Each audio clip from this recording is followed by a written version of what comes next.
Dr. BMS community. Hello. I hope you're in good health, body, mind, and soul. And welcome to our podcast today. Today, I've just a short message. I want us to talk about pain, something we experience. All of us have experienced some pain, physical pain or mental, psychological pain. And we know that pain is inevitable. At some point in your life, you'll experience some pain. You have injured yourself, or you are unwell, you have a headache, someone has hurt you, so you're feeling bad in your heart, the psychological pain. So pain, what is pain? And what can we get from pain that is beneficial to us, body, mind, and soul? I want to challenge us to think about pain as a lesson from nature. That pain is nature's teacher sent to us to communicate something to us.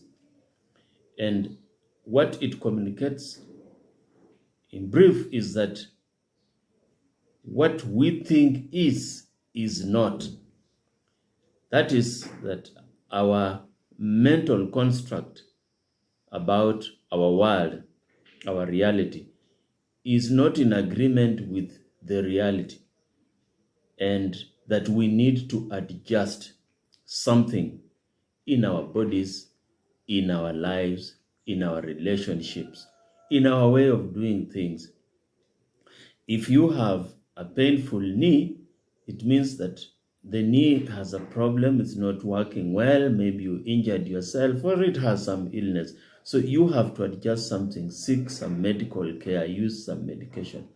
If you have psychological pain, then it means that person who's caused you pain, your relationship with them may need some adjusting. It's not okay. Things are not fine. So pain is nature's best teacher to us. However, when this teacher comes to us with the message, which is usually the pain we feel, the attitude we develop towards pain, the pain we feel, will make a difference between if we are going to benefit from this pain or not benefit. Because pain is giving us a message that something is not right. Now, if we develop an attitude of positivity towards this pain, we accept that this pain is because something is not right, and we become curious to know what is not right, and we seek to rectify what is not right, then we benefit from the pain. But if we do not develop such an attitude, then that opportunity is wasted, and the pain will come back and find us not having changed anything in our lives. Remember, pain is inevitable, as I said when we began, and so you cannot entirely avoid it. You might as well benefit from it, and that's the message from Dr. BMS to you today. So, what then prevents people from benefiting from pain, from developing the right attitudes towards pain that can make them benefit from this pain?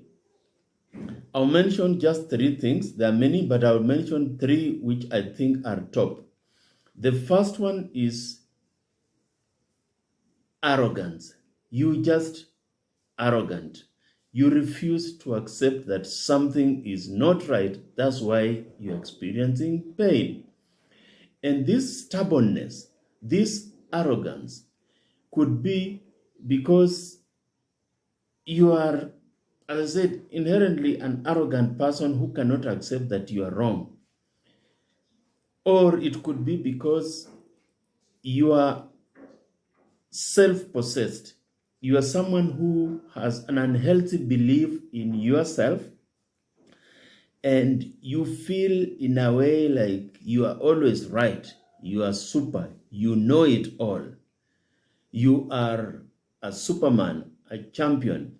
And so when you experience pain because something that you have done or not done, a relationship you have engaged in, a behavior you have engaged in or not engaged in has caused you pain, then you do not accept, because it is contrary to that belief that you are always right, like you know your life and you know what you're doing, yet that's not the reality.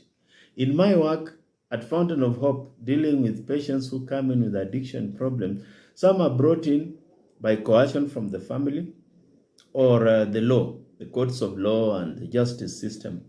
And some of them come in kicking and screaming, leave me alone, I know what I'm doing, it's my life, it's not about you. Now, this is a person who is self-possessed, who is arrogant, who does not want to accept that they have a problem and they're experiencing pain because of this problem.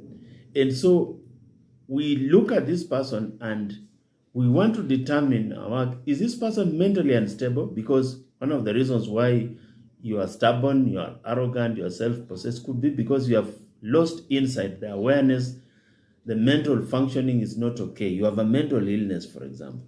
But some of them don't have a mental illness. It's just that behavior of being arrogant, stubborn, and feeling like you are the gift of this world from God. You know everything, when that is not the truth. And you experience pain as a result of that inflexibility, the inability to adapt to change. The other reason why people may not benefit from pain when they experience it is that they waste that opportunity.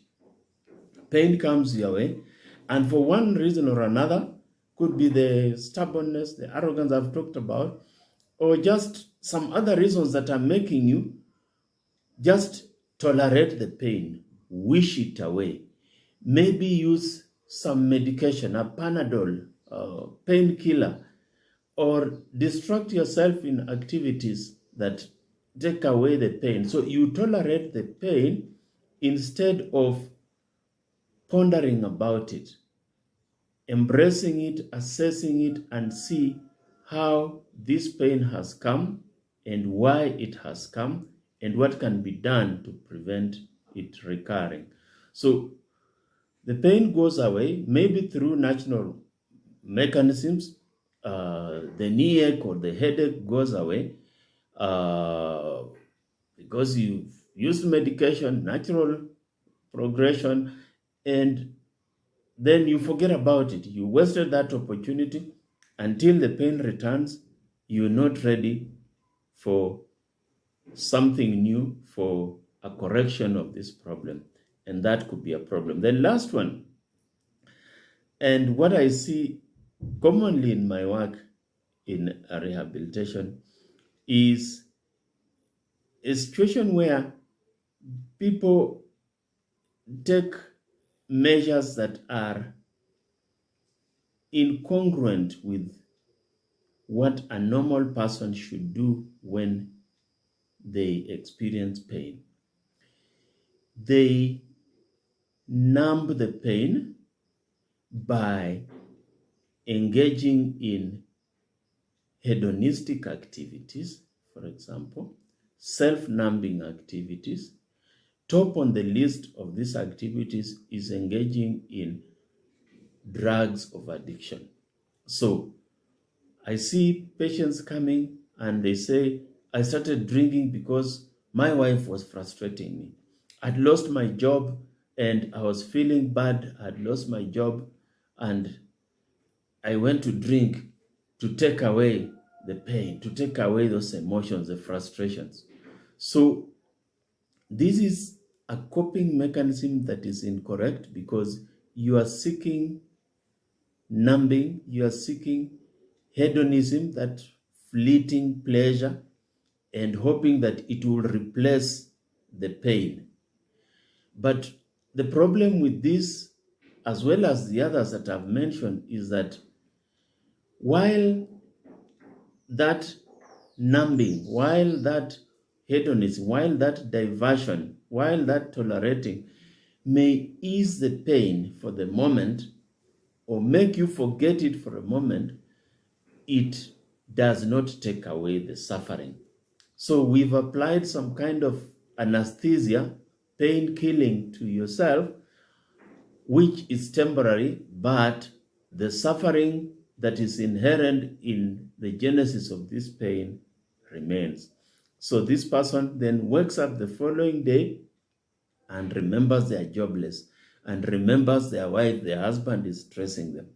Their brother and sister have taken their property, so they are not at peace in the family. Then they go to numb again by drinking, by engaging in hedonism. And this becomes a repetitive cycle because you are applying anesthesia to numb the pain, but you are not removing the suffering. And soon a new problem like addiction to drugs, to alcohol emanates. So my message today is this. We all experience pain at some point in our lives, and this is something we cannot completely run away from. It could be biophysical in our bodies, it could be in our hearts, in our minds, psychological pain, in our relationships. When you experience pain, develop an attitude of positivity where you interrogate the pain, you analyze and see what the genesis of this pain is and what you can do to make the pain not recur.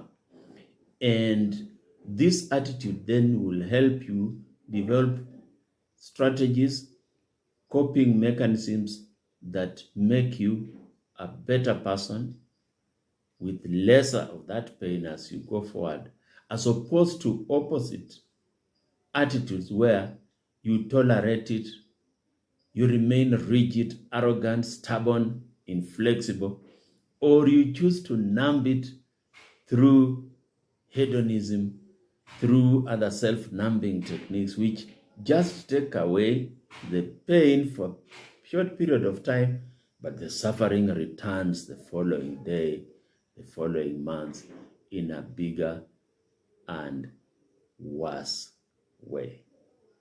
Take a moment to ponder about my message, and if you like the message in this video, share it with a friend of yours, ponder about it, and drop a comment what you think. Let's keep this discussion going, and remember to subscribe to our channel, the Dr. BMS channel, because this is how you'll make the channel grow and reach more people with these good messages about the health of our bodies, minds, and souls. BMS. See you again in the next podcast.